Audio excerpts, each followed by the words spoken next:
miracle sign of the book of John. And this is a very familiar passage, verses 1 to 15, the feeding of the 5,000. We see this same narrative in the other three Gospels. John chapter 6, verses 1 to 15, beginning at verse 1. After these things, Jesus went his way over the Sea of Galilee, which is Tiberias. And a great multitude followed him, because they saw his miracles, which he did on them that were diseased. Then Jesus went up into a mountain, and there he sat with his disciples. Now the Passover, a feast of the Jews, was near. Then Jesus lifted up his eyes, and seeing that a great multitude came unto him, he said unto Philip, Whence shall we buy bread that these might eat? And this he said to prove him, for he himself knew what he would do. Philip answered him, 200 pennyworth of bread is not sufficient for them, that every one of them may take a little. Then said unto him one of his disciples, Andrew, Simon Peter's brother, There is a little boy here, which hath 5 barley loaves and 2 fishes. But what are they among so many? Jesus said, Make the people sit down. Now there was much grass in that place. Then the men sat down, in number about 5,000. And Jesus took the bread, and gave thanks, and gave to the disciples, and the disciples to them that were set down, and likewise of the fishes as much as they would. And when they were satisfied, he said unto his disciples, Gather up the broken meat which remaineth, that nothing be lost. Then they gathered it together, and filled 12 baskets with the broken meat of the 5 barley loaves, which remained unto them that had eaten. Then the men, when they had seen the miracle that Jesus did, said, This is of truth that prophet that should come into the world. When Jesus therefore perceived that they would come and take him to make him a king, he departed again into a mountain himself alone. The title of our message this morning, John chapter 6, verses 1 to 15, The Sign of the Feeding of the 5,000. You may follow in your bulletin if you like. The sermon's printed there. In this text here, we read of the 4th of 8 miracles recorded in the Gospel of John. As we now know, in the Gospel of John, each of these 8 miracles is to be read as a sign. They're different than the way they're used in the other 3 Gospels. Each of these 8 signs in the Gospel of John teaches the reader characteristics of the kingdom that Jesus is bringing to earth. While the feeding of the 5,000 is the only miracle recorded by each of the 4 Gospels, in John's Gospel, which is written 30 years later, it is more than just a miracle, but a demonstration that Jesus will feed all our spiritual needs in abundance. There are 4 points to the message this morning. Verses 1 to 3, Jesus and the disciples returned to Galilee. Verses 4 through 9, the disciples' reaction to the food problem. Verses 10 to 15, the miracle and reaction of the crowd. And we'll look at the specifics of that, the actual miraculous event. And then we'll take a little while in verses 1 to 15 and look at it as a whole, the significance or the sign of this miracle, what Jesus was specifically teaching about what he'd come to do.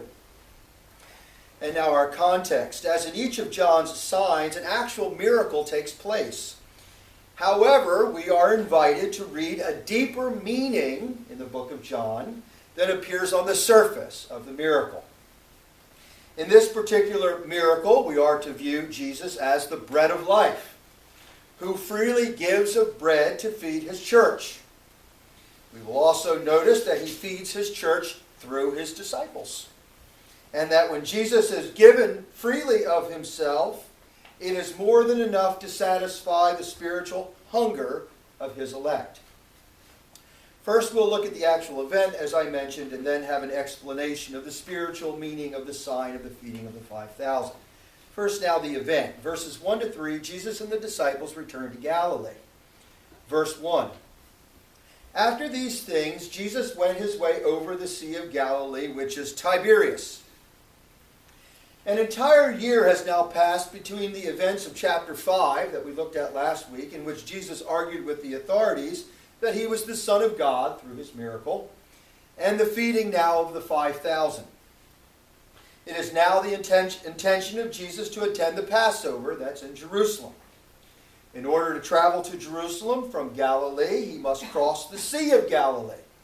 Something interesting here in our text. John here calls the sea by its new name, the Sea of Tiberias. Only John does this because the other three writers wrote before 70 AD when it was called the Sea of Galilee. The name of the sea changed in 70 AD when Herod renamed it the Sea of Tiberias. So John calls it the Sea of Tiberias. Verse 2. And a great multitude followed him being Jesus, because they being the crowd, saw his miracles which he did on them that were diseased. In Galilee, Jesus had become a celebrity. Great crowds followed him wherever he traveled, but we're told primarily because of his miracles, especially the healing of the sick.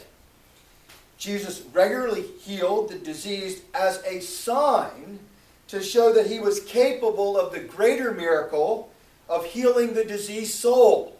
That was the purpose of these healings. But his message, as we're told here, was often lost on the crowd. They were more interested in the physical miracles rather than the miracle of healing the diseased soul. Verse 3, Then Jesus went up into a mountain, and there he sat with his disciples. Here we're told that Jesus took his disciples up to the mountain for rest. The other Gospels, especially Mark, furnished us with many reasons why at this time the disciples needed rest.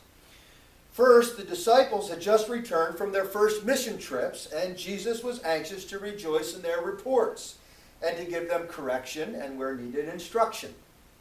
Secondly, the death of John the Baptizer had just been announced, which no doubt the disciples would want to mourn over and hold discussions about. Unfortunately for the disciples, we learn this time of rest is very short. By this time in Jesus' ministry, he was accompanied by all 12 disciples, by the way. John only mentions the beginning of a few, but by now all 12 are with him. We come to our second point, verses 4 to 9, the disciples' reaction to the food problem or the food shortage. Verse 4. Now the Passover, a feast of the Jews, was near. The mention of this Passover is to help the reader understand why there were such great crowds gathered to hear Jesus. This was the third Passover since the beginning of Jesus' ministry. In exactly one more year, at the next Passover, Jesus, of course, will be crucified. 1 year from here. And the reason for the crowds was that many pilgrims had come from all over Israel in order to attend the Passover. Galilee is in the far northern part of Israel, so many pilgrims would travel together for safety's sake to go down to Jerusalem.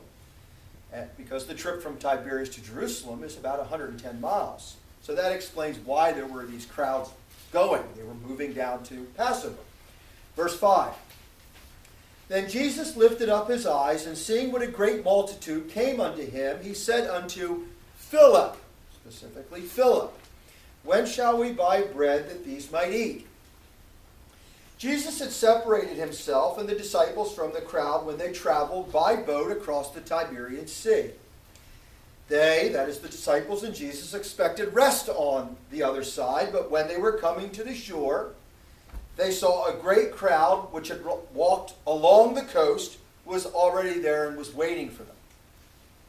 Seeing the crowd, Jesus turns specifically to Philip and asks, Where are we to buy bread to feed this large crowd? The reader might wonder why Jesus picked out Philip specifically to ask this question. Could it be that he was just standing nearest to Jesus?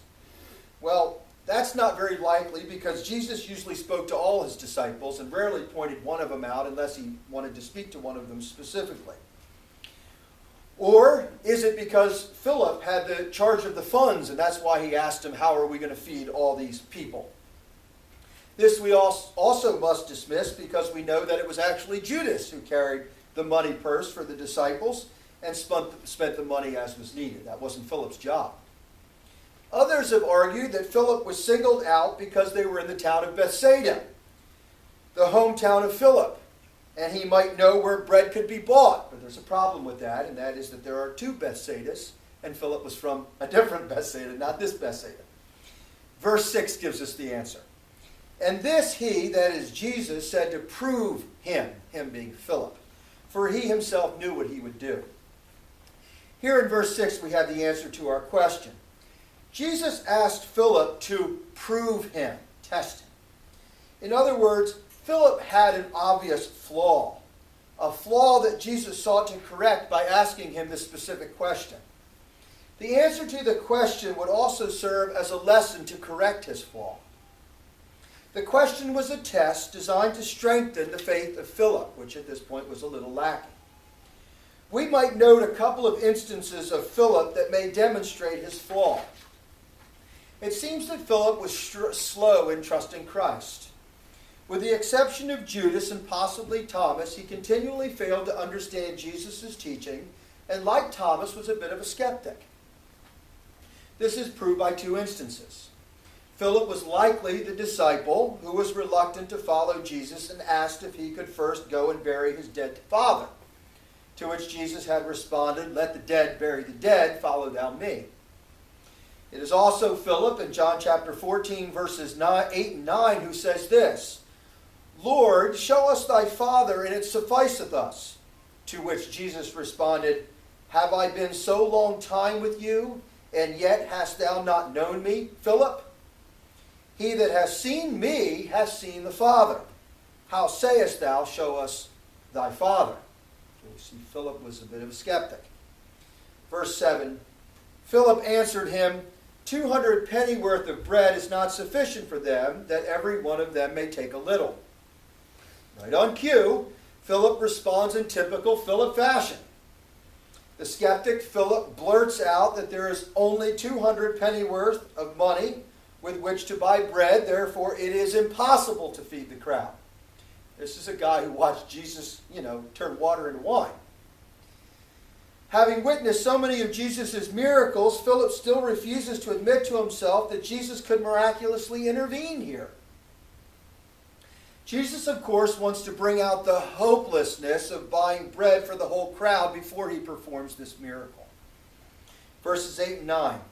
Then said unto him one of his disciples, Andrew, Simon Peter's brother, There is a little boy here, which hath 5 barley loaves and 2 fishes, but what are they among so many? Andrew exercises here a little more faith than Philip. He at least goes and tries to find an answer. Philip says there's no answer. Andrew says there's a little answer. He mentions that a young boy has 5 barley loaves and 2 fishes, but still can't really see how this would help. At least he was not completely despondent and held out some hope that this meager meal might help. You wonder if the disciples thought that Jesus was just asking for it for himself. Barley loaves were a poor man's bread, often called the food of cattle. It was given to Roman soldiers when they were undergoing punishment. So not only was there very little, it was very meager bread. We come to our third point, verses 10 to 15, the miracle and the reaction of the crowd. Verse 10, And Jesus said, Make the people sit down. Now there was much grass in that place. Then the men sat down in number about 5,000. Rather than send the people into town to find bread before it got too late, Jesus tells the disciples to have them stay and sit. Curiously, the author mentions that grass is plentiful, possibly to indicate that it was spring, the month of Nisan, the time of the Passover. Or maybe Jesus was just being kind and the grass was a comfortable place to sit, so go ahead and sit. Many have tried to exaggerate here the number being more than 5,000 by assuming twice as many must have been there due to women and children. But this is very unlikely. It was generally only men who traveled to the temple for Passover. Very few women would come. In fact, the Bible mentioned the very few rare times that women did come. Or rarely would children come. Children generally only came for the first time when they were 13, which at what point they were no longer considered children. That's probably when Jesus went to the first Passover. Verse 11. And Jesus took the bread and gave thanks and gave to the disciples, and the disciples to them that were set down, and likewise of the fishes as much as they would.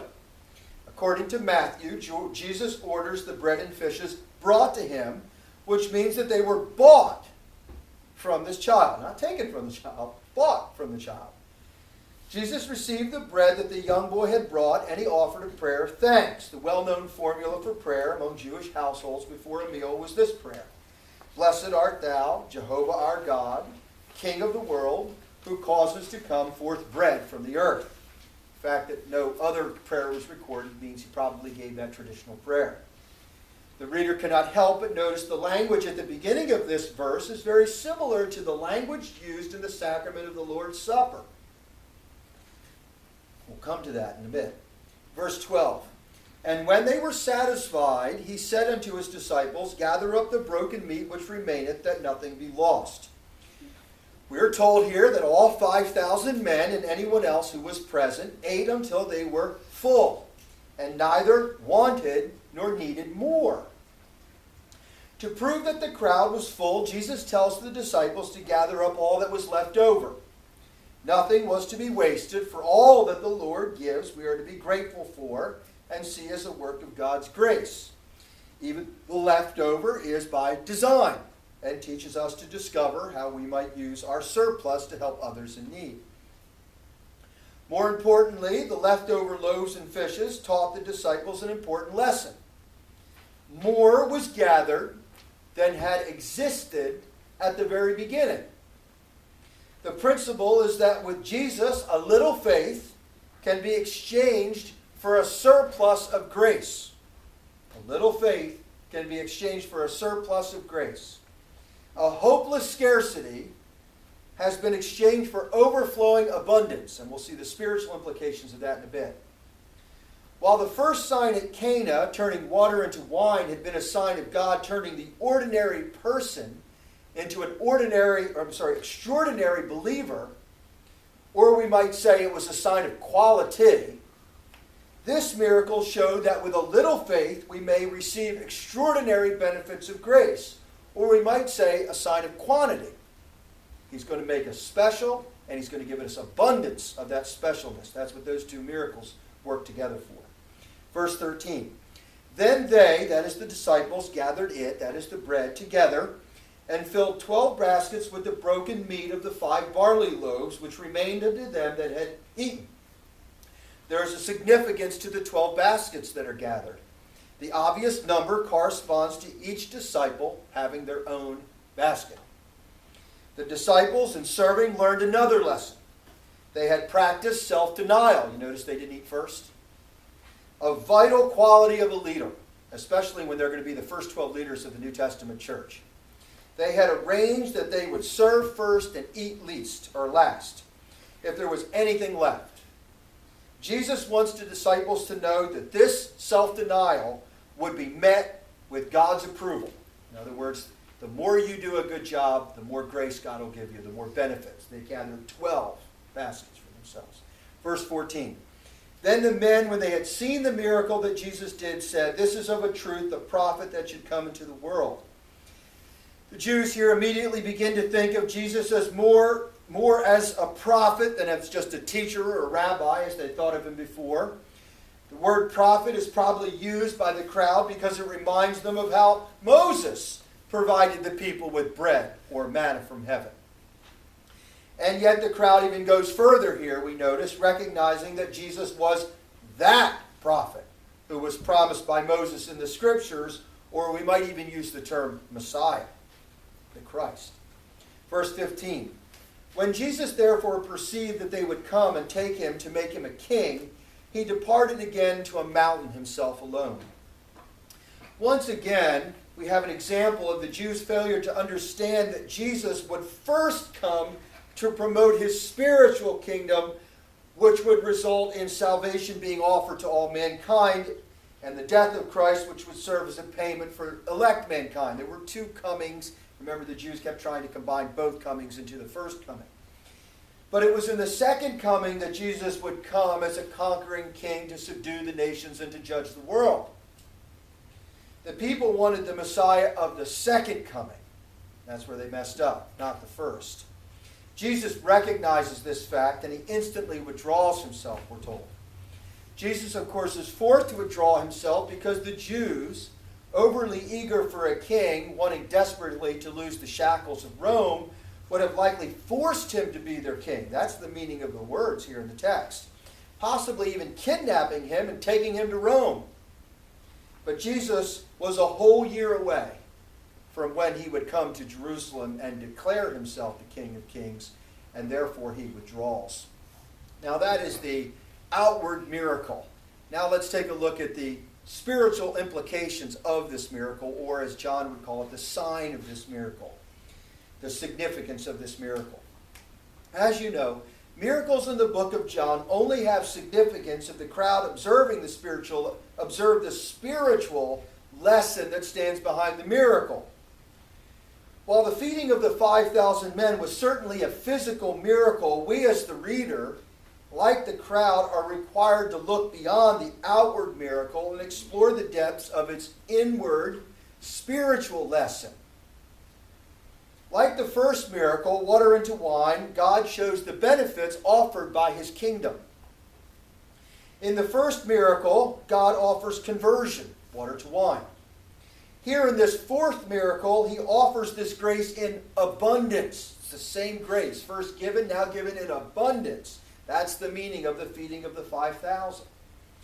While the miracle of water into wine showed God's blessing bestowed upon each individual, here the blessings are bestowed upon the church as a whole. Each portion of this narrative is meant to teach a spiritual lesson. For instance, we notice that the multitude is in a desert. So all men are spiritually in the desert without Christ.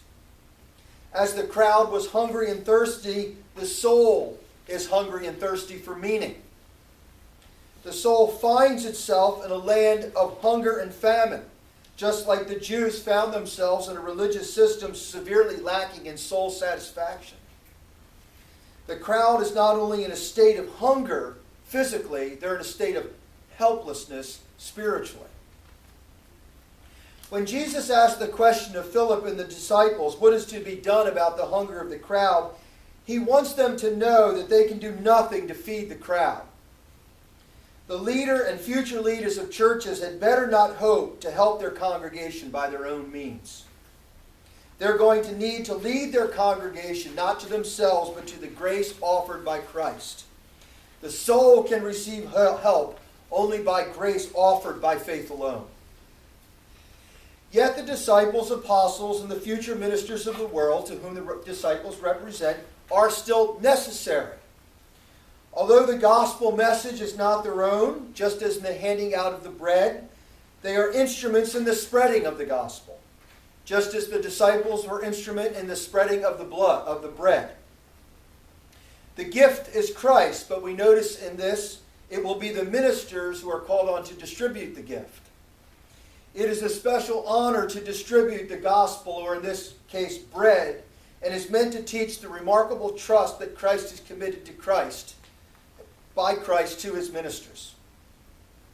We also notice in this text that the disciples were greatly outnumbered by the crowd, and feeding them looked impossible.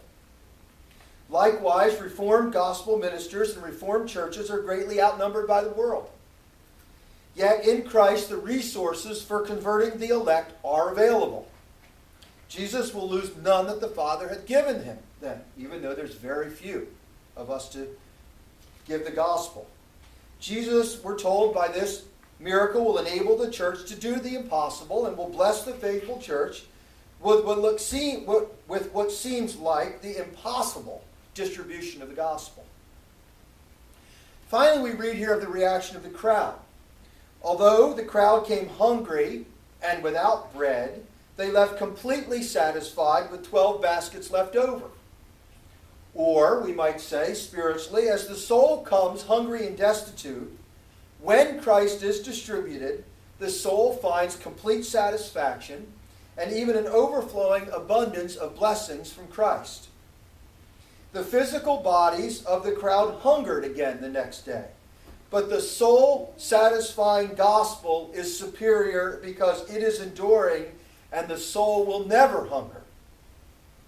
Jesus here is the superior bread, for what he gives to the hungry soul will result in never hungering again. He's greater than the physical bread. The close of this sign is this closing lesson. The gathered 12 baskets teach us that what Jesus gives the hungry sinner is a grace that is sufficient with plenty to spare. The sign of the feeding of the 5,000 also demonstrates that Christ's kingdom will grow. Jesus, here the living bread, disperses his bread to his people. In other words, Christ's kingdom will contain a gospel that will grow the Christian kingdom on earth. All the blessings which are in him and which are offered in the gospel are to be given to the ever-growing multitudes of famished souls until all the elect souls are gathered into Christ. That's what this is teaching. The miracle wrought upon the bread speaks of the progress of the kingdom of grace from small and hopeless beginnings to full and entire satisfaction at last. Lastly, this sign is also at least hinting at the coming sacrament of the Lord's Supper. Jesus, we might say, is the Passover lamb. Jesus also being the bread of life here, and later after this he'll give a sermon where he calls himself the bread of life. Jesus being the bread of life offers himself freely to the church so that they might be filled with grace. The disciples, or future ministers, were to bring this bread to the multitudes. They're to bring Christ to the congregations. The bread would be spiritually sufficient for the believers in the same manner that the physical bread was sufficient for all who were physically hungry, present in the crowd. The main idea of this parable is simplistic. Jesus teaches us with this sign that he is the bread of life, or the living bread. He is the one and all-sufficient sustenance of his people. He not only gives bread, he himself is the bread. All that is in him and goes forth from him is life-giving and life-sustaining. Jesus is the heavenly manna provided for the soul's hunger, and only Christ can satisfy the hunger of the soul. That's the spiritual sign of the fourth miracle of John's Gospel. Let us pray.